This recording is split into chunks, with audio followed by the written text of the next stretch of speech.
Hi, everyone. Thanks for tuning in to Passport to Wealth, the podcast that takes you on a journey through navigating your finances as a U.S. expat.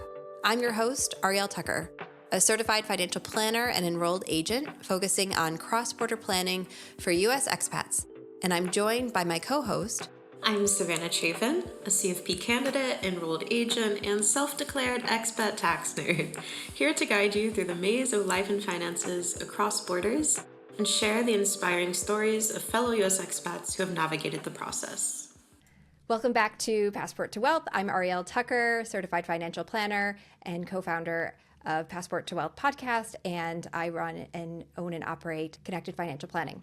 Today, I am thrilled to welcome a special guest, Mickelle Weber. Mickelle is an angel investor, storyteller, serial entrepreneur, and founder. She's the host of the House of Peregrine podcast, where she explores the power of storytelling and shares insights from creative leaders around the world. Mickelle's journey is one of reinvention and international adventure. Originally from the US, she's now based in the Netherlands, where she blends her expertise in AI, filmmaking, and communications.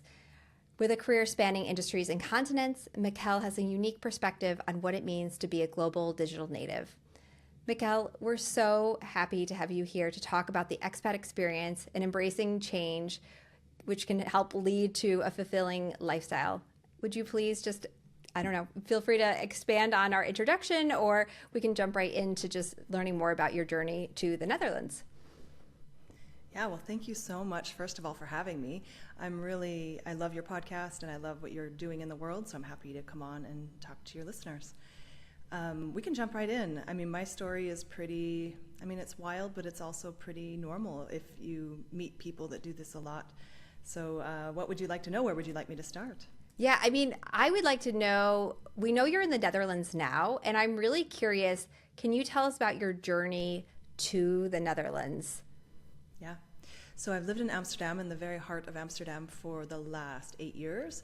And it started out because my partner and I, Doug, his name is Doug, we had kind of an informal pact that we would live abroad at some point in our journey. And he's actually also a serial entrepreneur, and so he had started a company at the same time we had our first child. And so the informal agreement was that we would live abroad, but then we started having children, and he started building a company in Salt Lake City, where we're from. And the clock was ticking, and so we made a new agreement that I didn't want our kids to not know another language, and so we thought we'll move by the time they go to school, which is 5 in the U.S., as you know. And so we really were country shopping for a few years, and I say that like not in a consumer way, but just like what would work for us. And so we put a lot of consideration into it, like from family, how far we'd be. We had lived and worked abroad a lot before we had children, and so we knew with our kids we wanted them to have a language and all these things. So we had a lot of goals, but we just, Amsterdam came up. We had never been here before. I would never recommend this. We had never been here before, but we thought, you know what? Let's just go. My partner, he took his company remote overnight of 200 employees. We moved in 3 months, landed here with 3 kids under 5 on my son's 5th birthday. No place to live, no jobs. My partner was opening the European headquarters of his company here, so that really helped. But we did it really. I wouldn't recommend it, but it's how we got here. Oh my gosh, I can't even imagine. You guys are so brave, and I'm curious because you said that you had lived and worked in other countries. Were those other countries in Europe, or were you in a completely different region before you ended up settling in the Netherlands and in Europe more generally? So we were based in Salt Lake City, but it's like a Delta hub. So whenever I was working in advertising at the time, and my partner was doing startups, and so we would go to Asia for a few weeks or months, and then we went to Canada for a few weeks or months, and so we kind of went all over the world. And that was kind of part of the process of country shopping, was we were like, how does this feel to live? Because we were both traveling so much. I went to Nepal, like that's a famous story in our family. I found out I was pregnant and flew to Nepal the next day and was in the Himalayas. So we were traveling a lot during that time already. And so, we were already kind of digital natives working remotely. This was in the early 2000s, so it was pretty early to be doing that. or maybe 2011, 10, 9. Yeah, does that answer your question? Yeah, it kind of does. But I do. Savannah and I did a podcast earlier this season where we were talking about like tips to move abroad. And one of them was like go and live or take an extended vacation in that place before you just like show up. But I actually did the same thing that you did, Mickelle, when we moved to Switzerland. My husband and I had both been to Germany. So I was like, it's Switzerland, it's very similar. And we showed up with like, all of our stuff and no housing, nothing, and made it work. So sometimes when that desire is so deep and you have that travel experience already, right? This isn't your first rodeo. Then honestly, if you're just ready to go, just rip the Band-Aid off and try it out. So I actually love that as part of your story. Yeah, me too. I mean, we couldn't. It's like having kids or any big decision. There's never a good time unless you're coming with a company, like officially, then maybe. But for us being entrepreneurs, it was just we had to go when it was time to go. Yeah, wow. And, settling in with 3 little kids under the age of 5, I mean, do you have any tips for finding good housing and getting settled into like the daycare and KETA system? I mean, how did you do it? How did you handle it? I always say this is why I started House of Peregrine. But it really is, we really just said what we wanted and asked people. And we found a place to live for 2 weeks. I mean, it's everyone who knows what this journey is like is willing to extend kindness. And I say that, of course you have to have the right attitude. But there is a network of people who live around the world who've done this and know what it's like. And so tapping into that as early as possible is what I did. And there still is a great group called Amsterdam Mamas. It's a Facebook group, and I didn't find it till I got here, but you can't apply till you get here. And I didn't really find much through that, but I felt like I had a lot of support just from tapping into the international community, through different groups. You mentioned Facebook groups, which we've mentioned before. I think Facebook groups, especially in expat communities, it's a great way to connect. And if you're like, oh, where should I, move, or what should I do? Try thinking about the cities and then being like Americans in or expats in, and like you will find a group. Also, like those moms groups I find in expat communities are so good. And I love that it's always a mix of like locals who have sometimes a lot of international experience who've moved back and are looking still for that community. Are there any other groups that you found or that you connected with that you would recommend to people to try to look for? No, I think it's pretty common, but we were like, because we traveled so much, we were really looking to get into the city as fast as we could. So at first we were very much going, okay, we love Americans, we are Americans, but we want to meet Dutchies, we want to meet people from around the world. And I actually found that at my kids' school. And so I made a group of friends that were from 5 different countries, some of which my country had been at war with my entire childhood. And we had all left our countries for similar reasons, just for adventure, but also kind of recognizing, this was early 2016, that our countries were changing. We wanted something different for our daughters. And so that was an interesting group of women who were kind of feeling what was happening and coming together around this idea that we wanted something different for our children, even though we felt very lucky with how we grew up. Yeah, I think that resonates with so many of the people that we come across with in the expat. It's like growing up in the U.S., obviously that is coming from a place of privilege, just having that U.S. passport. That's a place of privilege. But still acknowledging that the American dream, the classic American dream, was actually not my American dream, and looking for something else and finding that community of people who help you create community outside of your home country is so important. Yeah. And I thought it was just me. I thought it was, but also it wasn't. I think if I were to tell people something, it's run towards something and not away. I think after 8 years, from my story, we came in 2016 thinking our country was one way, and then, I was here for the election of 2016, and it was totally different than most people thought it was going to turn out. And that led me on a journey of like reckoning and looking at my own culture, and we're doing it again now. I mean, as American people, we're really, looking at some really polarizing things in our country. But I feel lucky that I wasn't running away from that. It was a personal experience. And so I would just I don't know, I would just tell people to look at it as running towards something. I love that so much. I love that framing of it. And I don't know if I've heard it in the same way, especially in my role as, helping cross-border families. After the election, there was such an uptick of just, we have to get out of here, we have to get out of there. And I found I really don't like working with those people because they're running away. There's not the deep values or the deep understanding of what they're going to. And sometimes if you don't understand what you're going to, right, there's trade-offs, right? The Netherlands is not perfect either. There's a whole political situation that's unfolding in not only in the Netherlands, but across most of Europe, right? We have our own problems here. And so it's important to have that deeper understanding. And it's the same thing. Like, I don't tell people to give up their US passport just because they don't like paying taxes. There's so many deeper things to consider than just, money and who's currently president, quite honestly.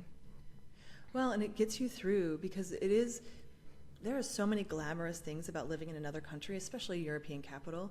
I live in a postcard. Like, I live in the center of Amsterdam. I bike my kids everywhere. My life is literally a postcard, if you look at it. But what gets you through the harder things, which is like mountains of admin, some missing family during the pandemic. My dad was in the hospital. I couldn't go see him. There's lots of other hard things, and whatever you're going towards will get you through whatever hard things there are. And that conviction that you are in the right place at the right time is really something that gives a lot of peace, I think. Mm-hmm. Yeah. Okay. Just kind of expanding a little bit, I know it sounds like your family is still all back in the U.S. Do you have any, and Doug's family is all in the U.S. as well? Yep. Okay. Do you have any tips there on how you guys have stayed connected with the family? Have you had any, strained relationships because, family wants you to move back? I mean, how have you guys navigated that as a family? It's not easy. So I think all of our family is still mad at us in a very loving way. Because you are breaking, especially where we grew up in Salt Lake City, it's very family oriented. People tend to live close or come back when they have kids if they've gone away, and we kind of did the opposite. We really embrace meeting up in locations. We're really lucky. Their cousins, some of them can travel to us, and so we look at it as quantity over quality, or quality over quantity, because we lived within 20 minutes of almost our entire families when we left. And that was tough. I mean, it was tough. There's a lot of mourning of leaving that life where you see your parents reliably. When you're living abroad, you can count on, your hands sometimes how many times you're going to see your parents again. You miss seeing your nieces and nephews grow up the way you might have if you lived there. And so again, it's that conviction that you're in the right place where your little family, at least for us, we think our kids are in the right place for the goals we have for them. Not because it's not America, it's just if they were not American, it would be probably a different country we were in, maybe even America. But the goals we have for them, which is global citizenship, language acquisition, living in an urban place, being able to be more independent, this place fits our family values. That's really what gets us through.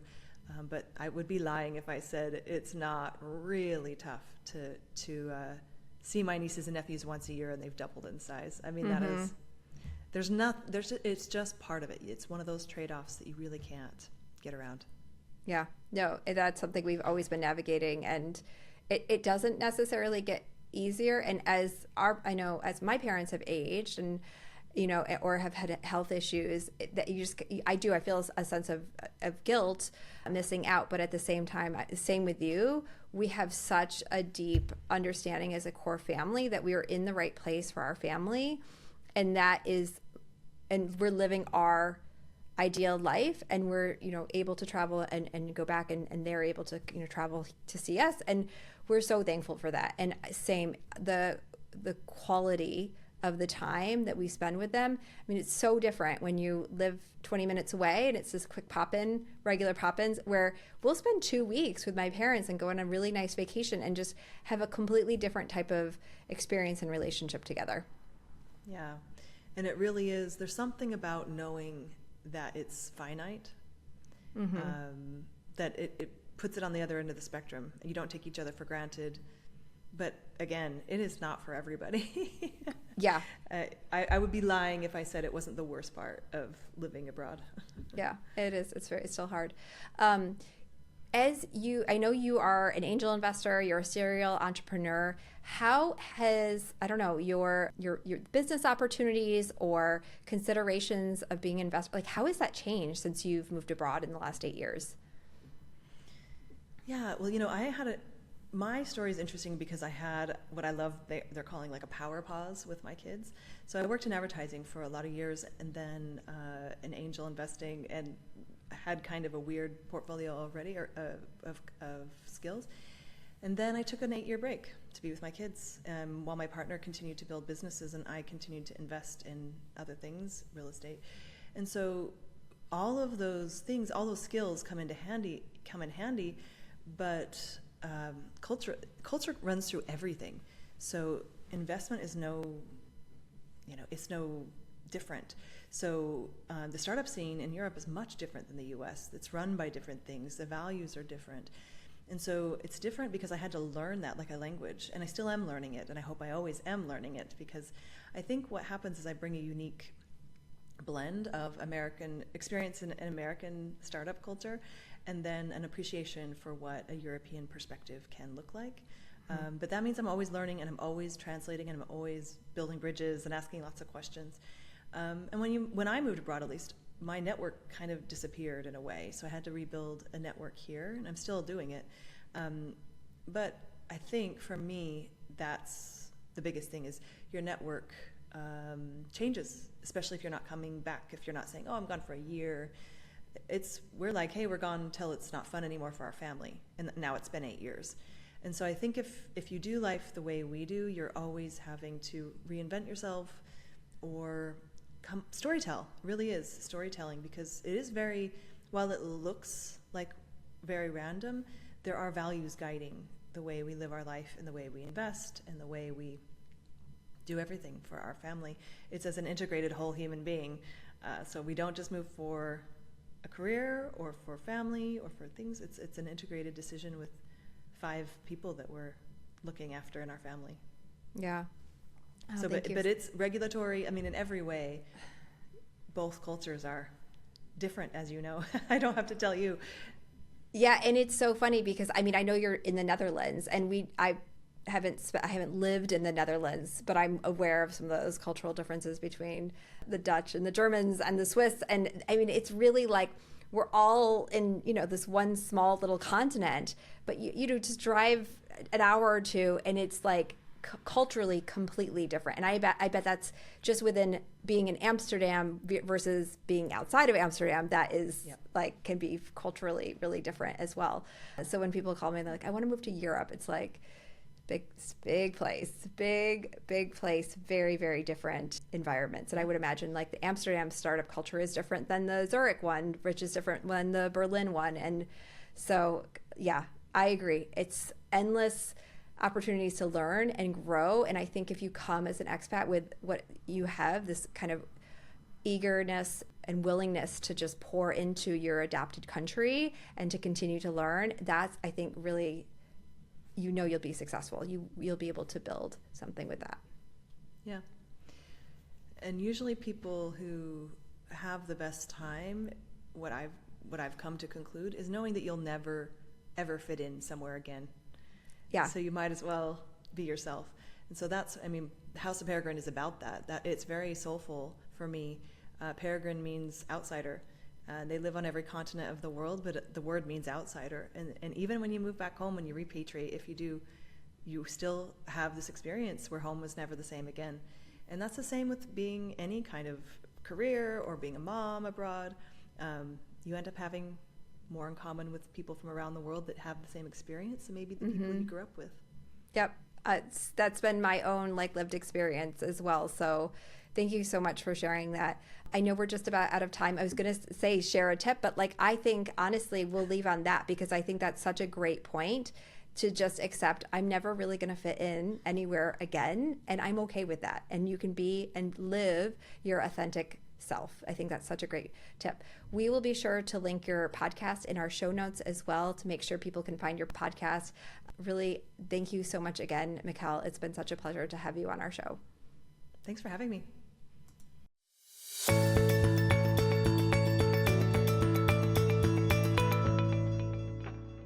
Thank you for tuning in. Stay tuned for our upcoming episodes packed with insights and stories to empower your global financial journey. This is Passport to Wealth, where your financial future knows no borders. The information provided in this podcast is for informational and entertainment purposes only. It should not be considered professional, financial, or tax advice. We strongly recommend consulting with a qualified financial advisor, tax professional, or other appropriate expert before making any financial decisions or taking action based on the content discussed in this episode. Your personal financial situation is unique, and a professional can provide tailored advice to meet your specific needs.